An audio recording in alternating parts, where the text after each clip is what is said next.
आज हम बात करेंगे मुद्रास्फीति यानी कि इन्फ्लेशन के बारे में।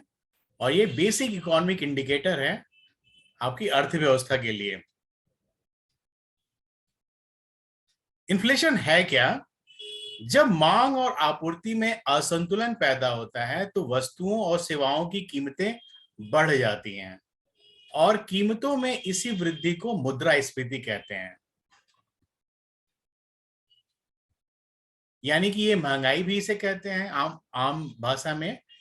मुद्रास्फीति का तात्पर्य दैनिक या आम उपयोग की वस्तुओं और सेवाओं जैसे भोजन, कपड़े, आवास, मनोरंजन और परिवहन इत्यादि की कीमतों में होने वाली वृद्धि है और यही महंगाई कहलाती है। असल में इन्फ्लेशन औसत मूल्य में होने वाला परिवर्तन है। मुद्रास्फीति के तहत समय के साथ वस्तुओं और सेवाओं के औसत मूल्य में होने वाले बदलाव को मापा जाता है और यही औसत मूल्य में होने वाला परिवर्तन आपकी महंगाई को बताता है। मुद्रास्फीति एक तरह से आपके परचेजिंग पावर में कमी को बतलाता है कि जो कंज्यूमर है, जो भोक्ता है, उसके परचेजिंग पावर में कमी आ रही है। इन्फ्लेशन किसी भी देश की मुद्रा की एक इकाई की क्रय शक्ति में कमी का संकेत होती है। यहाँ पर जो मैं आपको बताना चाह रहा हूँ वो यह है कि यहाँ पर कह रहे हैं कि एक इकाई की क्रय शक्ति में कमी, ये है, इसका संकेत करती है मुद्रास्फीति।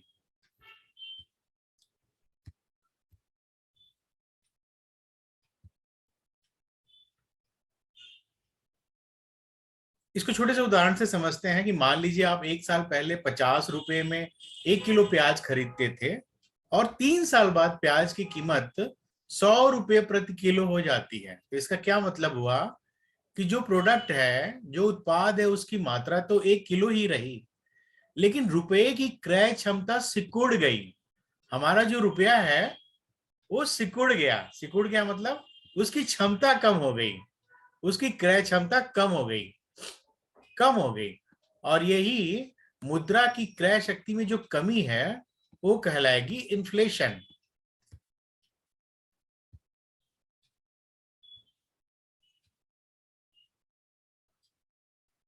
इन्फ्लेशन जो है किसी भी देश की आर्थिक विकास में कमी को बताता है और ये जो इन्फ्लेशन है किसी देश की आर्थिक विकास में बाधक बनता है। ज्यादा जो मुद्रास्फीति होती है अर्थव्यवस्था के लिए हानिकारक होती है, लेकिन 2 से 3% की मुद्रास्फीति अर्थव्यवस्था के लिए अच्छी मानी जाती है। 2 से 3% की जो मुद्रास्फीति है वो किसी भी अर्थव्यवस्था के लिए अच्छी मानी जाती है और अर्थव्यवस्था में उत्पादन को बढ़ावा देने के लिए मुद्रास्फीति का एक आवश्यक स्तर बनाए रखना जरूरी होता है। तो मुद्रास्फीति हमेशा खराब नहीं होती। कम मुद्रास्फीति अच्छी मानी जाती है और कब अच्छी मानी जाती है ये मैं आपको बताना चाहता हूं। ऐसी 2 स्थितियां हैं जो जिसमें मुद्रास्फीति हमें अच्छी मानी जाती है। पहला क्या है? जब मुद्रास्फीति की वजह से उपभोक्ताओं को कीमतों में वृद्धि की उम्मीद रहती है। तो क्या होता है, कीमतें बढ़ रही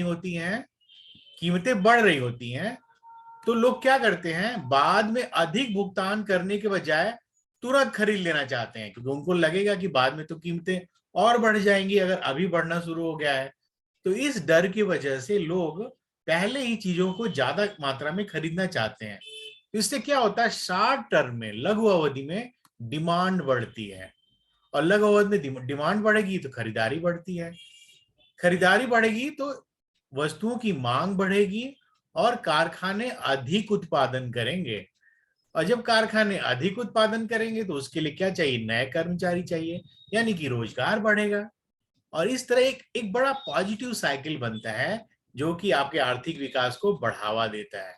तो ये जो है किस तरह मुद्रास्फीति किसी इकोनॉमी के लिए अच्छी होती है ये मैं आपको यहाँ पे बता रहा हूँ। और फिर कब मुद्रास्फीति अच्छी होती है? अपस्फीति यानी कि डिफ्लेशन के मामले में। डिफ्लेशन मुद्रास्फीति से एकदम उल्टा मामला है। मुद्रास्फीति का मतलब होता है महंगाई, कीमतों का बढ़ना, और डिफ्लेशन का मतलब कीमतों का गिरना।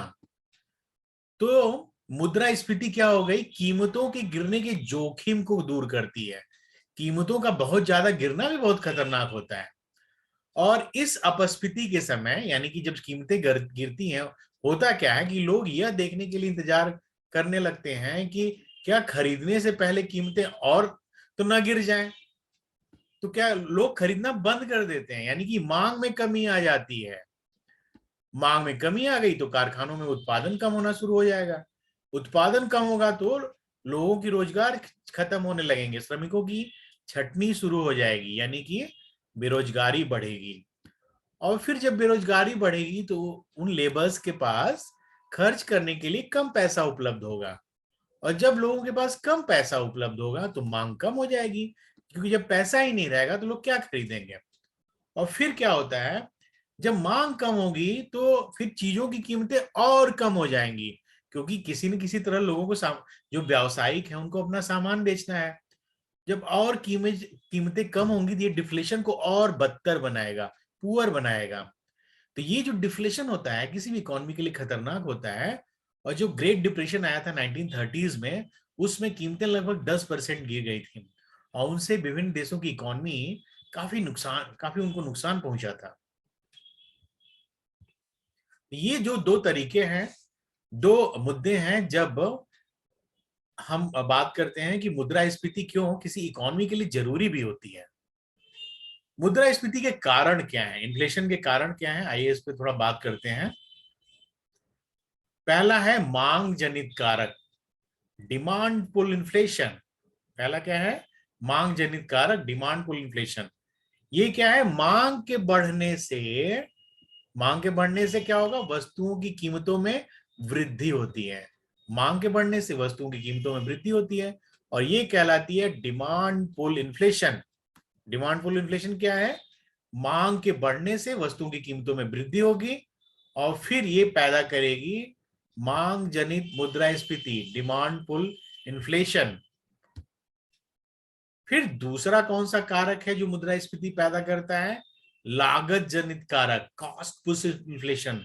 जब कॉस्ट की वजह से इन्फ्लेशन होता है, ये क्या है, जब उत्पादन के कारक क्या है, कौन सी चीजें उत्पादन में भाग लेती हैं, भूमि, पूंजी, कैपिटल, श्रम मानी लेबर, और कच्चा माल यानी कि रॉ मटेरियल। जब इनकी लागत बढ़ती है, इनकी कीमत बढ़ती है, तो इनसे बनने वाले उत्पाद हैं उनकी कीमतें बढ़ जाएंगी, और फिर पैदा होगा इकोनॉमी में लागत जनित मुद्रास्फीति, कॉस्ट पुश इन्फ्लेशन। तो दो तरह के इन्फ्लेशन हुए आपके इकोनॉमी में, एक तो मांग जनित कारक जिसको डिमांड पुल इन्फ्लेशन कहेंगे, और दूसरा है कॉस्ट पुश इन्फ्लेशन। बाजार में मांग कैसे बढ़ती है, इसको जरा ध्यान से देखिएगा। कौन सी चीजें हैं जो बाजार में मांग बढ़ाती हैं।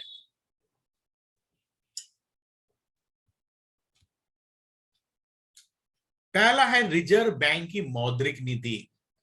रिजर्व बैंक मौद्रिक नीति के जरिए क्या करता है, बाजार में मांग को बढ़ाता है या घटाता है, दोनों तरीके अपनाता है। तो फिर मौद्रिक नीति से कैसे मुद्रास्फीति नियंत्रित करता है reserve bank, RBI, reserve bank of India.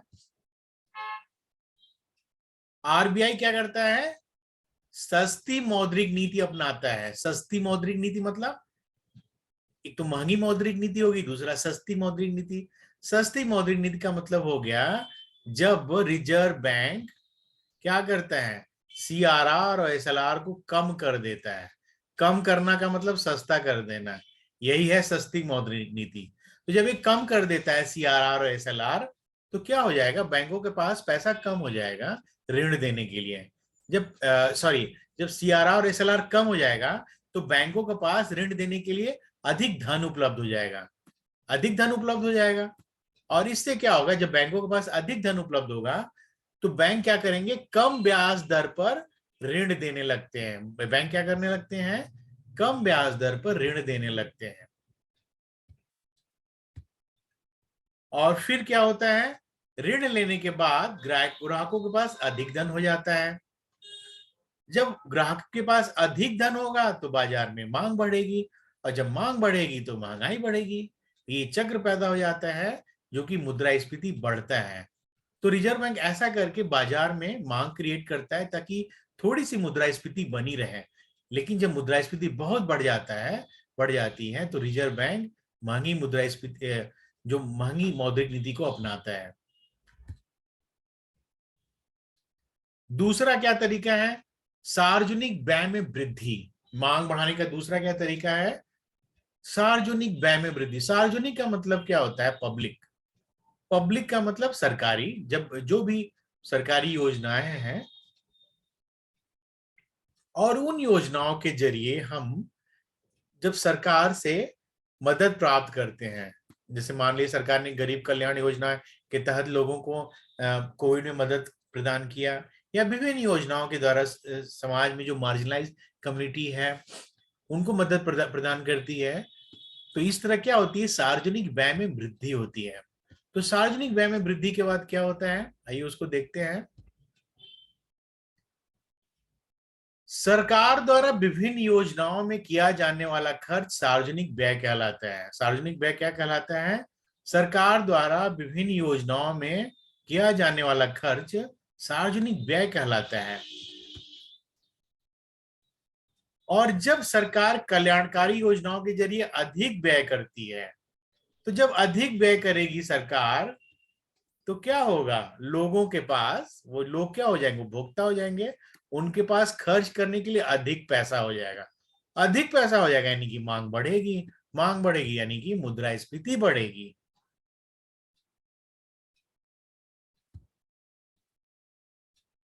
एक क्वेश्चन करिए, एक अच्छा सा क्वेश्चन है, to combat inflationary pressure what should be done, increase direct taxes, reduce interest rates, increase public expenditure।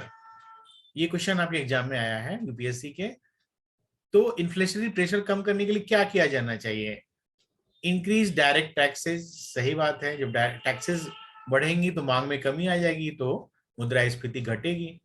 Second, reduce interest rate. ये तो गलत है, क्योंकि जब इंटरेस्ट रेट बढ़ेगा तो फिर क्या होगा बताइए, जब इंटरेस्ट रेट बढ़ेगा तो सॉरी रिड्यूस इंटरेस्ट, कम करना, सॉरी रिड्यूस का मतलब कम करना हो गया। जब इंटरेस्ट रेट कम होगा तो मांग, कंजम्पशन बढ़ेगा, मांग बढ़ेगी। तो ये दो गलत है। और तीसरा क्या है, इंक्रीज पब्लिक एक्सपेंडिचर। तो एक्सपेंडिचर बढ़ने से भी लोगों के पास पैसे बढ़ते हैं, तो मुद्रास्फीति बढ़ती भी है और घटती भी है, ये दोनों चीजें इसमें आती हैं। तो सेकेंड वाला ऑप्शन आपका गलत है। तो जो सेकेंड गलत है यानी कि ए सही है, इसमें ओनली वन इज करेक्ट।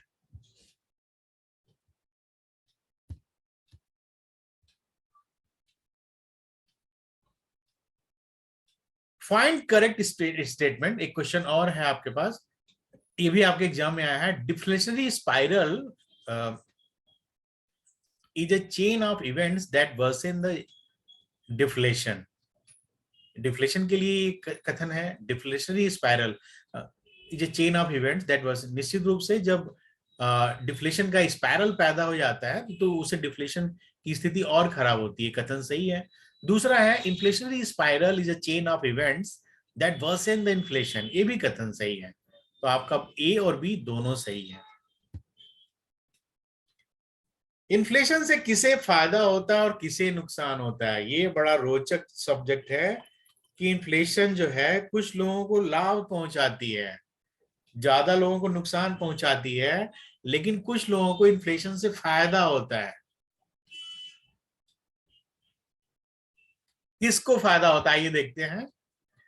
जो कृषक वर्ग है उनको मुद्रास्फीति से क्या होता है, उनको मुद्रास्फीति से फायदा होता है। किसानों को मुद्रास्फीति से फायदा होता है।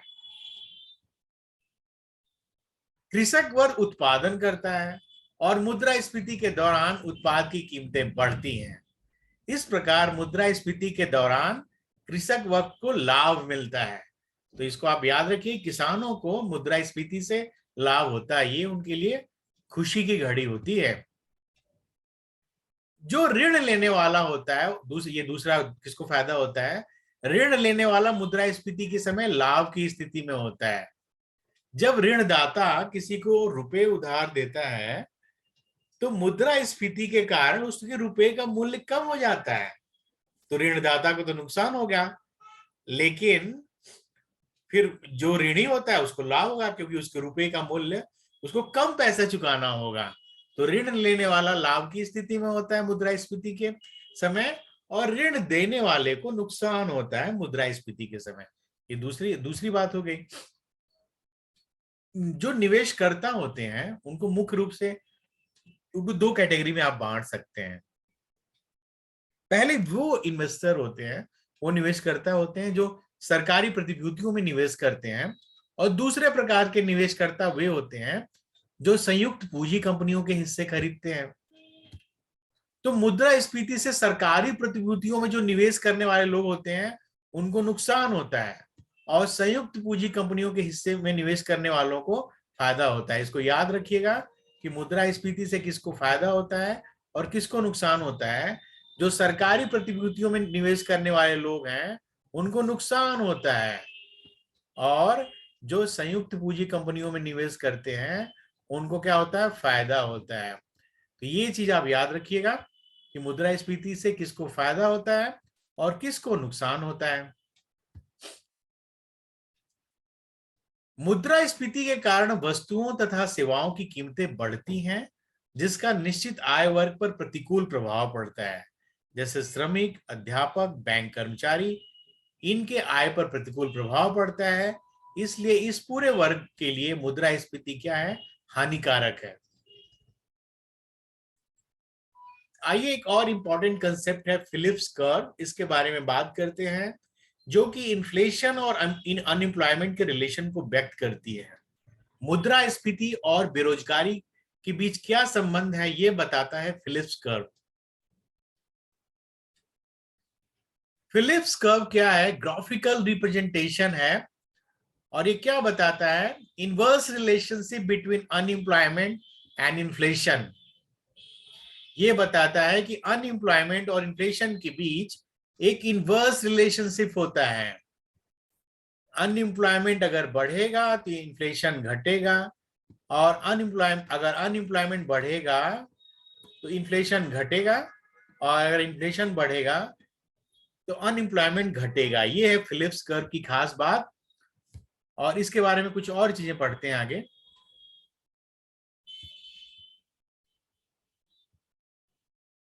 ये है फिलिप्स कर्व, जो कि इनवर्स रिलेशनशिप बताता है इन्फ्लेशन और अनएम्प्लॉयमेंट के बीच। इस अवधारणा को किसने दिया था, विलियम फिलिप्स ने दिया था। इस अवधारणा को विलियम फिलिप्स महोदय ने दिया था, विलियम फिलिप्स। और उनका जो वर्क था उसका नाम याद रखिएगा, ये 1958 में पब्लिश हुआ था इनका वर्क, और इसका नाम था the relation between unemployment and the rate of change of money wage rates in the United Kingdom 1861 to 1957। ये इनकी किताब, इनके वर्क का नाम था, इनके पेपर का नाम था। विलियम फिलिप्स महोदय एक महान अर्थशास्त्री थे ब्रिटेन के।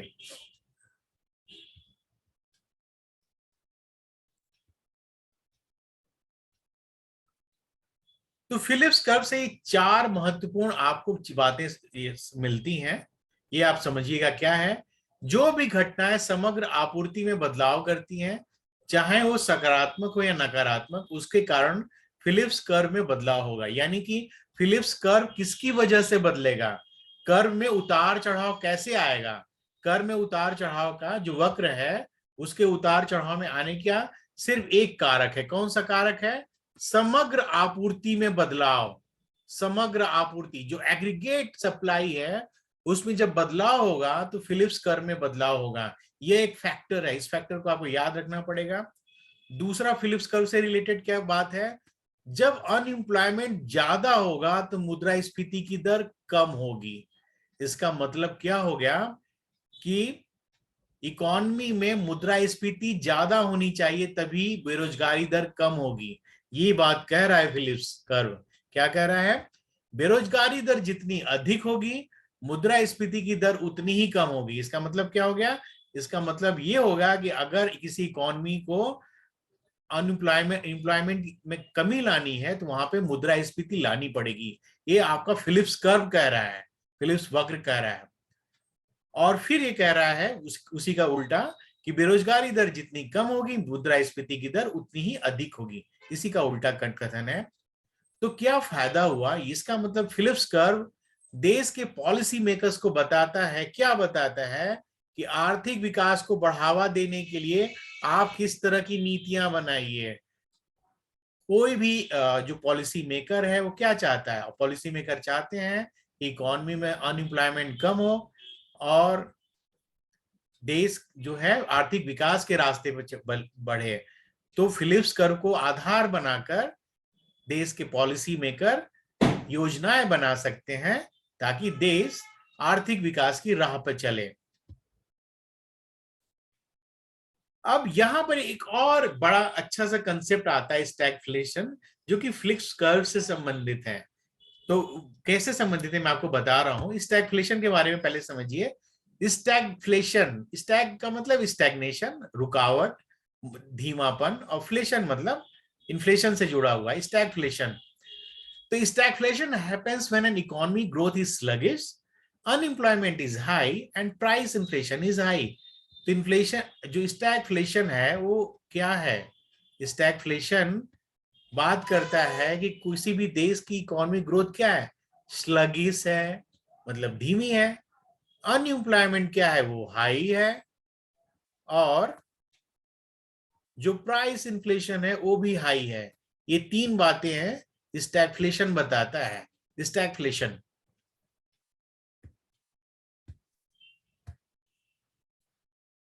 और स्टैगफ्लेशन आपके फिलिप्स वक्र का खंडन कर देता है। जब ये तीन बातें हैं, कोई कंसेप्ट बताएगा कि किसी भी इकोनॉमी ग्रोथ स्लगिश है, अनएम्प्लॉयमेंट हाई है और प्राइस इन्फ्लेशन हाई है, तो फिलिप्स वक्र तो इसकी उल्टी बात करता है। फिलिप्स वक्र कहता है कि आपका एम्प्लॉयमेंट कम तब होगा जब आपका इन्फ्लेशन हाई होगा। और स्टैगफ्लेशन ये बातें करता है कि इकोनॉमी ग्रोथ स्लगिश है, मतलब धीमी है, अनएम्प्लॉयमेंट ज्यादा है और प्राइस इन्फ्लेशन हाई है। यानी कि इन्फ्लेशन, स्टैगफ्लेशन का कंसेप्ट फिलिप्स कर्व का उल्टा कंसेप्ट है, एकदम उल्टा मामला है। ये भाई साहब अगर लेफ्टिस्ट हैं तो ये राइटिस्ट हैं, ये वामपंथी हैं तो ये दक्षिणपंथी हैं। तो फिलिप्स कर्व की सीमाएं यहाँ पे आ जाती हैं। तो फिर सीमाएं हैं इस कंसेप्ट की। क्या सीमाएं हैं? ध्यान से सुनिएगा। The inverse relationship between inflation and unemployment could only hold in the short run. मतलब फिलिप्स कर्व कब सही होगा? सिर्फ शॉर्ट रन में सही होगा, जब इकोनॉमी में कम अवधि में भी चीजों का विश्लेषण किया जा रहा हो। जब लंबी अवधि में चीजों का विश्लेषण होगा तो फिलिप्स कर्व बिल्कुल सही नहीं होगा। फिलिप्स महोदय का विचार वहां पर गलत हो जाएगा। तो ये है सबसे बड़ी सीमा फिलिप्स वक्र की। क्या सीमा है? The inverse relationship between inflation and unemployment could only hold in the short run, अल्प अवधि।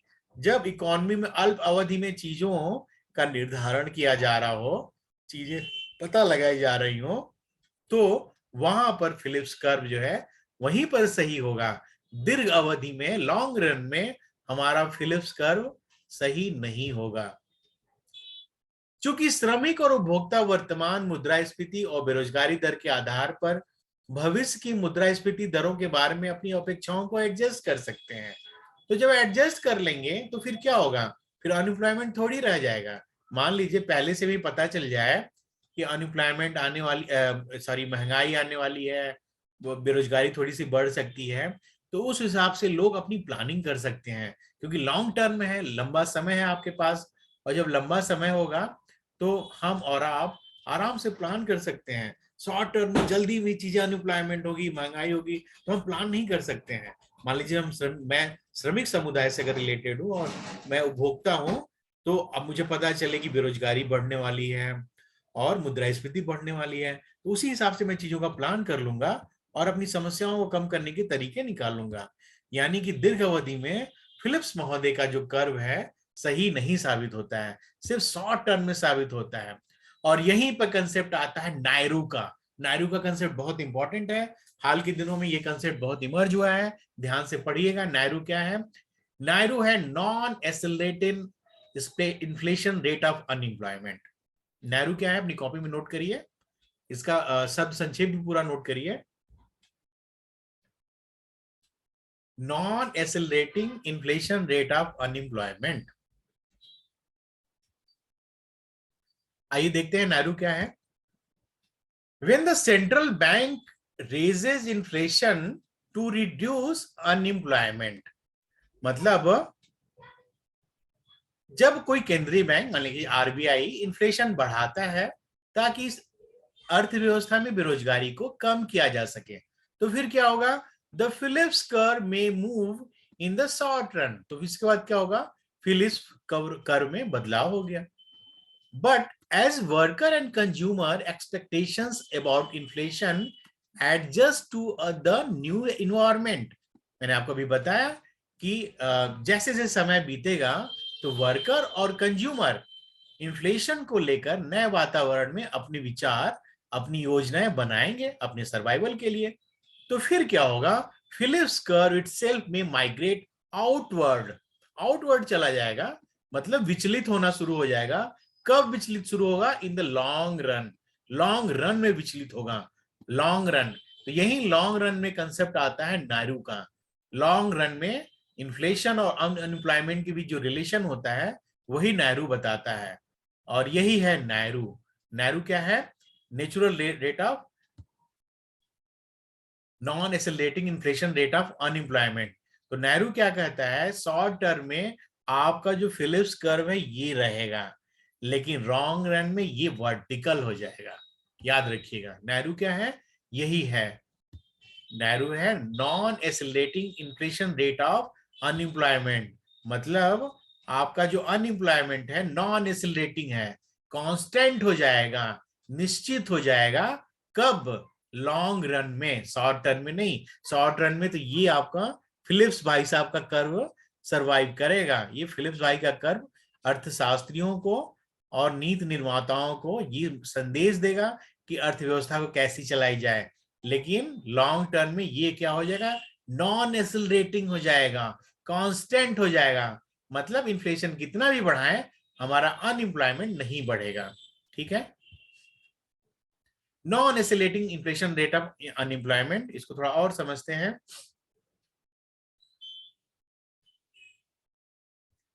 This is regarded to be especially true in the case of natural rate of unemployment, और यही कहलाता है नेचुरल रेट ऑफ अनएम्प्लॉयमेंट या NAIRU non accelerating inflation rate of unemployment, which effectively represent the economy's typical rate of frictional and institutional unemployment। तो ये जो अर्थव्यवस्था की सामान्य स्थितियां होती हैं, जो सामान्य चुनौतियां होती हैं, और सभी अर्थव्यवस्था की कुछ ना कुछ सामान्य चुनौतियां होती हैं, उस समय हमारा इन्फ्लेशन कितना भी बढ़ा रहा है, अनएम्प्लॉयमेंट होता है कांस्टेंट हो जाता है, नॉन एक्सेलरेटिंग हो जाता है।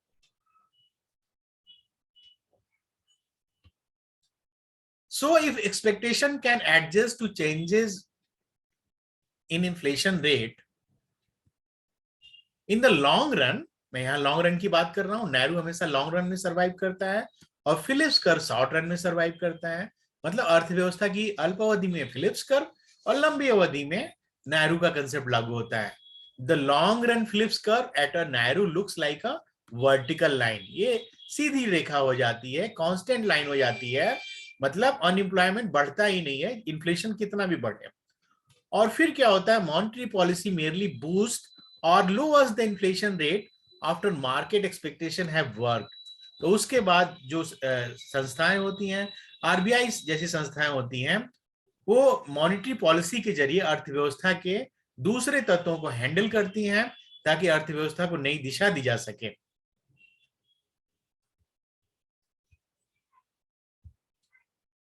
फिलिप्स कर्व का महत्व क्या है? इसके बावजूद भी, इन सीमाओं के बाद भी फिलिप्स कर्व बड़ा ही महत्वपूर्ण है। क्या महत्वपूर्ण है? आपकी परीक्षा में 60 नोट लिखने को अक्सर आता है, ध्यान से पढ़िएगा। The Phillips curve's conclusions strongly influence policies aimed at promoting economic growth.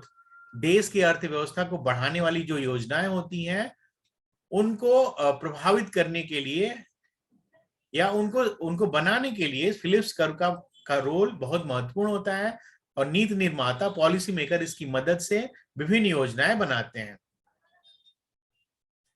Philips वक्र का उचित विश्लेषण देश में रोजगार की स्थिति की स्पष्ट तस्वीर दे सकता है। फिलिप्स वक्र की मदद से दीर्घकालिक विकास की रणनीति बनाने में मदद मिलती है, क्योंकि दीर्घकालिक रणनीति में तो फेल हो जाता है तो फिर जो पॉलिसी मेकर है उनको समझ में आ जाता है, क्या समझ में आता है कि लिमिटेशन क्या है। हमें लिमिटेशन समझ में आना चाहिए। आप पॉलिसी मेकर बनने जा रहे हैं तो आपको चैलेंजेस और लिमिटेशन दोनों समझ में आना चाहिए, तब आपको समझ में आएगा कि इस ब्रैकेट में हमें काम करना है, यहां से चलना है और इसके आगे नहीं जाना है। ये लिमिटेशन आपको गाइड करेगा नीतियां बनाने में। एक क्वेश्चन है, बड़ा इंटरेस्टिंग क्वेश्चन है, ध्यान से पढ़िए, ये फिलिप्स कर्व पे ही रिलेटेड है।